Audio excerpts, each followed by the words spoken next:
BA Roman when you are in Rome అంటారు. నువ్వు రోమ్కి వెళ్తే రోమన్ లాగానే ప్రవర్తించంటారు. కానీ ఆఫ్ఘనిస్తాన్ వాడు, పాకిస్తాన్ వాడు, పాలస్తీనా వాడు ఇట్లాంటి తీవ్రవాద దేశాలు, తీవ్రవాద బాధితులైనటువంటి దేశాల వాళ్ళు ఏదో వాళ్ళు బ్రతకలేకపోతున్నారంటూ యూరప్ దేశాలు పాపం వాళ్ళకి ఆశ్రయం కల్పిస్తాయి. ఫ్రాన్స్లో ఏం జరుగుతుంది?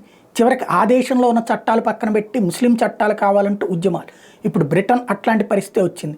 మాకు ప్రత్యేక సెలవులు కావాలి, మాకు ప్రత్యేకమైనటువంటి ప్రార్థనలు చేసుకోవడానికి సమయం ఇవ్వాలి, మాకు ప్రత్యేక చట్టాలు కావాలి, మాకు ప్రత్యేక దేశం కావాలి, బ్రిటన్ ఇస్లామిక్ దేశంగా మార్చాలన్నటువంటి ఉద్యమాలు ప్రారంభమై క్రమక్రమంగా పెరుగుతున్నాయి. చివరికి న్యాయస్థానాన్ని ఆశ్రయించేటటువంటి స్థితి దాకా వచ్చేసింది.